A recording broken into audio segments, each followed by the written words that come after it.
নমস্কাৰ বন্ধুসকল, প্ৰজ্ঞান ইউনিভাৰ্ছ চেনেলত আপোনালোকক সকলোকে স্বাগতম জনাইছোঁ। প্ৰিয় দৰ্শক, আপুনি কেতিয়াবা ভাবিছেনে যে মেষ লগ্নৰ জাতক জাতিকাসকল কিয় ইমান সাহসী, নিৰ্ভীক আৰু আত্মবিশ্বাসী? কোনো প্ৰত্যাহ্বানৰ পৰা তেওঁলোকে কেতিয়াও পিছুৱাই নাযায় কিয়? তেওঁলোকৰ সফলতা, ধন সম্পত্তি, কেৰিয়াৰ, বিবাহ আৰু সৌভাগ্যৰ ৰহস্য কি?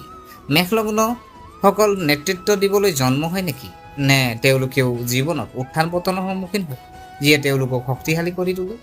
যদি আপোনাৰ জন্মকুণ্ডলীত আপোনাৰ লগ্ন ৰাশি মেষ ৰাশি হয় বা আপোনাৰ পৰিয়ালৰ কোনোবা এজনৰ মেষ ৰাশি লগ্ন হয়, তেনেহ'লে আজিৰ ভিডিঅ'টো আপোনাৰ বাবে অতি বিশেষ আৰু তথ্য সমৃদ্ধি হ'ব।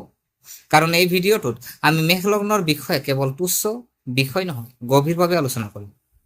গতিকে আজি আপুনি জানিব পাৰিব মেষ লগ্নত জন্ম লোৱা সকলৰ প্ৰকৃত স্বৰূপ, তেওঁলোকৰ সৰ্বোচ্চ শক্তি আৰু দুৰ্বলতা, তেওঁলোকৰ চিন্তাধাৰা আৰু ব্যক্তিত্ব আনৰ পৰা কেনেকৈ পৃথক, কেৰিয়াৰ আৰু ব্যৱসায়ত তেওঁলোকে সৰ্বাধিক সফলতা লাভ কৰাৰ ক্ষেত্ৰসমূহৰ বিষয়ে, তেওঁলোকৰ সম্পদ যুগ কেনেকৈ গঠিত হয়, তেওঁলোকৰ বিবাহ আৰু প্ৰেম জীৱন কেনেকৈ, স্বাস্থ্যৰ ক্ষেত্ৰত তেওঁলোকে কি কি বিবেচনা কৰিব লাগে আৰু কি বিশেষ ব্যৱস্থাই তেওঁলোকৰ জীৱনত সফলতা, সন্মান আৰু সুখৰ দুৱাৰ মুকলি কৰিব পাৰে। গতিকে এই ভিডিঅ'টো শেষলৈকে নিশ্চয় চাওক, কাৰণ আপুনি হয়তো আপোনাৰ ব্যক্তিত্বৰ বিষয়ে কিবা এটা আৱিষ্কাৰ কৰিব যিয়ে আপোনাক আচৰিত কৰিব। আহক আমি আৰু পলম নকৰাকৈ আৰম্ভ কৰোঁ মেষ লগ্নত জন্ম সকলৰ জীৱনৰ সম্পূৰ্ণ জ্যোতিষৰ গোপনীয়তা। গতিকে পলম নকৰি আহকচোন ভিডিঅ'টো আৰম্ভ কৰোঁ। প্ৰিয় দৰ্শক, প্ৰথমতে জানো আহক মেষ ৰাশিৰ মেষ লগ্ন যিসকল আছে তেখেতসকল কেনেকুৱা। প্ৰথমতে বুজি লওঁ যে মংগল গ্ৰহ মেষ ৰাশিৰ শাসক গ্ৰহ। জ্যোতিষত মংগল গ্ৰহক শাসক শক্তি, শৌৰ্য, আত্মবিশ্বাস, নেতৃত্ব, ভূমি, কাৰিকৰী, কাম আৰু সামৰিক গ্ৰহ বুলি গণ্য কৰা হয়। সেয়েহে মেষ লগ্নৰ জাতক জাতিকাসকল জন্মৰ পৰা পৃথক কিবা এটা কৰাৰ হেঁপাহ থাকে। এই লোকসকলে ভিৰৰ অংশ হ'ব নিবিচাৰে, বৰঞ্চ নিজৰ একক পৰিচয় সৃষ্টি কৰিব বিচাৰে। মেষ লগ্নৰ স্বভাৱ যদি চাওঁ, মেষ ৰাশিৰ মেষ লগ্নৰ জাতক জাতিকা আছে অতি শক্তিশালী, সাহসী আৰু আত্মবিশ্বাস। যিকোনো কামতে প্ৰত্যাহ্বান উপভোগ কৰে। য'ত আনসকলে থৰক বৰক হ'ব পাৰে, তাত মেষ লগ্নৰ জাতক জাতিকাসকলে সম্পূৰ্ণ উৎসাহেৰে আগবাঢ়ি যায়। এই মানুহবোৰ স্পষ্টবাদী, মনৰ কথাবোৰ পোনপটীয়াকৈ কয়। মিছা অভিনয় বা প্ৰতাৰণা তেওঁলোকে অপছন্দ কৰে। কেতিয়াবা এই অকপটতা আনৰ বাবে কঠোৰ যেন লাগিব পাৰে, কিন্তু তেওঁলোকে কাৰো প্ৰতি কোনো কুইচ্ছা নাৰাখে। নেতৃত্ব দিয়াৰ জন্মগত ক্ষমতা তেওঁলোকৰ আছে। ক্ৰমান্বয়ে যিকোনো গোটৰ সকলোৰে দৃষ্টি আকৰ্ষণ কৰে। খং আৰু আচৰণ যদি চাওঁ, মেষ লগ্নসকলৰ আটাইতকৈ ডাঙৰ দুৰ্বলতা হ'ব পাৰে তেওঁলোকৰ মেজাজ। সৰু সৰু কথাটো সহজেই ক্ষুব্ধ হৈ পৰিব পাৰে। অৱশ্যে ভাল কথাটো হ'ল তেওঁলোকৰ খং বেছি দিন নাথাকে। কাৰো প্ৰতি ক্ষোভ নাৰাখে। কিছু সময়ৰ পাছত স্বাভাৱিক অৱস্থালৈ ঘূৰি আহে আৰু আগৰ দৰে আচৰণ কৰে। যদি তেওঁলোকে নিজৰ খং আৰু খৰখেদা নিয়ন্ত্ৰণ কৰে, তেন্তে তেওঁলোকে জীৱনত বহুতো সফলতা লাভ কৰিব পাৰে। চিন্তাৰ আৰ্হি যদি চাওঁ, মেষ লগ্নৰ জাতক জাতিকা ভৱিষ্যততকৈ বৰ্তমানত জীয়াই থকাটো পচন্দ কৰে। তেওঁলোকে সুযোগৰ বাবে অপেক্ষা নকৰে, বৰঞ্চ নিজে সৃষ্টি কৰে। প্ৰায়ে বিশেষ চিন্তা নকৰাকৈ সিদ্ধান্ত লয়। ইয়াৰ ফলত কিছুমান ভুল সিদ্ধান্ত লোৱা হ'ব পাৰে। যদি তেওঁলোকে ধৈৰ্যৰে সিদ্ধান্ত ল'বলৈ শিকে, তেন্তে তেওঁলোকৰ জীৱনত বিফল হোৱাৰ সম্ভাৱনা বহু কম হ'ব।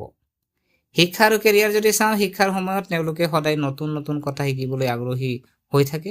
পঢ়া শুনাত তেওঁলোক ভাল হ'ব পাৰে, কিন্তু দীৰ্ঘদিন ধৰি এটা বিষয়ত মনোনিৱেশ কৰাটো তেওঁলোকৰ বাবে অলপ কঠিন হ'ব পাৰে। কেৰিয়াৰৰ ক্ষেত্ৰত এই জাতক জাতিকাসকলে নেতৃত্বৰ পদত অতি ভাল প্ৰদৰ্শন কৰে। আৰক্ষী, সামৰিক, অভিযান্ত্ৰিক, চিকিৎসা, ক্ৰীড়া, ৰাজনীতি, প্ৰশাসন, ব্যৱসায়, যন্ত্ৰপাতি, কম্পিউটাৰ, প্ৰযুক্তি, ৰিয়েল ইষ্টেট, অগ্নি নিৰ্বাপক বাহিনী, চৰকাৰী সেৱা আদি তেওঁলোকৰ বাবে অতি উত্তম বুলি গণ্য কৰা হয়। যদি মংগল গ্ৰহ শক্তিশালী হয়, তেন্তে এজন ব্যক্তিয়ে নিজৰ ক্ষেত্ৰখনত উচ্চ পদবী লাভ কৰাৰ লগতে সমাজত সন্মানো লাভ কৰিব পাৰে। ব্যৱসায় যদি চাওঁ, মেষ লগ্নৰ জাতক জাতিকা যদি ব্যৱসায়ত থাকে, তেন্তে তেওঁলোকে চাকৰিতকৈ অধিক সফলতা লাভ কৰিব পাৰে। ৰিস্ক ল'বলৈ ভয় নকৰে। তেওঁলোকে নতুন ধাৰণাত কাম কৰি নতুন ব্যৱসায় আৰম্ভ কৰি ভাল পায়, কিন্তু খৰখেদাকৈ বিনিয়োগৰ পৰা আঁতৰি থাকিব লাগে। আৰ্থিক অৱস্থা যদি চাওঁ, এই জাতক জাতিকাসকলৰ উপাৰ্জনৰ ক্ষমতা অতি ভাল।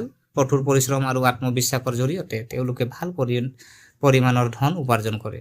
অৱশ্যে প্ৰায়ে টকা উপাৰ্জনৰ দৰে খৰতকীয়াকৈ খৰচ কৰে। সেয়ে তেওঁলোকৰ বাবে সঞ্চয় কৰাটো অতি প্ৰয়োজনীয়। যদি তেওঁলোকে কোনো আৰ্থিক পৰিকল্পনা পালন কৰে তেন্তে তেওঁলোকে কেতিয়াও ধনৰ অভাৱৰ সন্মুখীন নহ'ব। প্ৰেম আৰু বিবাহ যদি চাওঁ, মেষ লগ্নৰ জাতক জাতিকাসকলে প্ৰেমত অতি সত্য। তেওঁলোকে নিজৰ ভালপোৱা ব্যক্তিজনৰ প্ৰতি সম্পূৰ্ণ নিষ্ঠাবান। কিন্তু তেওঁলোকৰ খং আৰু হঠকাৰিতাই কেতিয়াবা সম্পৰ্কত উত্তেজনাৰ সৃষ্টি কৰিব পাৰে। যদি তেওঁলোকৰ পত্নীয়ে তেওঁলোকৰ স্বভাৱ বুজি পায় তেন্তে তেওঁলোকৰ বিবাহিত জীৱন সুখী হয়। পৰিয়াল যদি চাওঁ, তেওঁলোকে নিজৰ পৰিয়ালটোক অতিশয় ভাল পায় আৰু তেওঁলোকক সুৰক্ষা দিয়াৰ বাবেও সকলো প্ৰচেষ্টা চলায়। কিন্তু তেওঁলোকৰ মতামত আনৰ ওপৰত জাপি দিয়াৰ অভ্যাসে কেতিয়াবা পৰিয়ালৰ ভিতৰত মতানৈক্যৰ সৃষ্টি কৰিব পাৰে। যদি তেওঁলোকে আনৰ কথা শুনিবলৈ শিকে তেন্তে পৰিয়ালত সদায় শান্তি আৰু সুখ থাকিব। স্বাস্থ্য যদি চাওঁ, মেষ লগ্নৰ জাতক জাতিকাৰ শৰীৰ সাধাৰণতে শক্তিশালী, কিন্তু মূৰৰ বিষ, চকুৰ সমস্যা, ৰক্তচাপ, দুৰ্ঘটনা, আঘাত, জ্বৰ, মাইগ্ৰেন, মানসিক চাপৰ দৰে সমস্যাৰ পৰা সমাধান হোৱা উচিত। নিয়মিত ব্যায়াম, যোগাসন, সুষম খাদ্য তেওঁলোকৰ স্বাস্থ্যৰ দীৰ্ঘদিন ধৰি ৰখাত সহায় কৰে। মেষ ৰাশিৰ জাতক জাতিকাসকলৰ সৰ্বশ্ৰেষ্ঠ গুণসমূহ যদি চাওঁ, আচৰিত সাহস, আত্মবিশ্বাস, নেতৃত্বৰ ক্ষমতা, সততা, কঠোৰ পৰিশ্ৰমী প্ৰকৃতি, নতুন আৰম্ভণি আৰম্ভ কৰাৰ সাহস, কঠিন সময়তো হাৰ নামানি আৰু আনক সহায় কৰাৰ এক মনোভাৱ।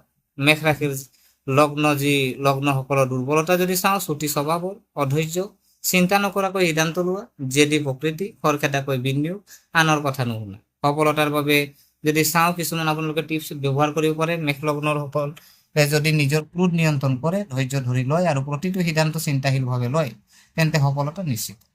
মংগলবাৰে ভগৱান হনুমানক পূজা কৰক, ৰঙা যি মচুৰ দাইল আপুনি দান কৰক, আতৰজনক সহায় কৰক, অনুশাসিত জীৱন যাপন কৰক। ইয়াৰ ফলত মংগল গ্ৰহৰ শুভ প্ৰভাৱ বৃদ্ধি পাব পাৰে। মেষ লগ্ন জন্মতে যোদ্ধা, তেওঁলোকৰ সাহস, শক্তি, আত্মবিশ্বাস আৰু অবিশ্বাস্য নেতৃত্বই অধিকাৰী। সংগ্ৰামৰ প্ৰতি কেতিয়াও ভয় নকৰে আৰু নিজাববীয়াকৈ সফলতা লাভ কৰিবলৈ চেষ্টা কৰে। যদি তেওঁলোকে নিজৰ খং, খৰখেদা আৰু জেদীতা নিয়ন্ত্ৰণ কৰে তেন্তে তেওঁলোকে জীৱনৰ প্ৰতিটো দিশতে যথেষ্ট সফলতা লাভ কৰিব পাৰে। শক্তিশালী মংগল গ্ৰহই তেওঁলোকক সমাজত সন্মান, ধন সম্পত্তি, পদবী, খ্যাতি কঢ়িয়াই অনাৰ সম্ভাৱনা আছে। যদি আপোনাৰ লগ্ন মেষ ৰাশি হয় তেন্তে কমেণ্টত জয় শ্ৰী হনুমান লিখক আৰু আপোনাৰ কোনটো অভ্যাস এই ভিডিঅ'টোৰ সৈতে বেছি মিল আছে জনাব। ভিডিঅ'টো ভাল লাগিলে লাইক কৰিব আৰু বন্ধু বান্ধৱীৰ লগত যিমান পাৰে ভিডিঅ'টো শ্বেয়াৰ কৰিব। আৰু যদিহে আপোনালোকে চেনেলটো এতিয়ালৈকে ছাবস্ক্ৰাইব কৰা নাই, অনুগ্ৰহ কৰি এনে জ্যোতিষৰ আজি ক'বলৈ গ'লে আজি ৰাশিফলৰ ভিডিঅ' হওক, জ্যোতিষৰ ভিডিঅ' হওক, এনে ভিডিঅ' পাবৰ কাৰণে আমাৰ চেনেলটো ছাবস্ক্ৰাইব কৰি আমাক উৎসাহিত কৰিব বুলি আশা থাকিলে পুনৰ লগ পোৱাৰ প্ৰতিশ্ৰুতিৰে আজিলৈ বিদায় মাগিলোঁ। ধন্যবাদ।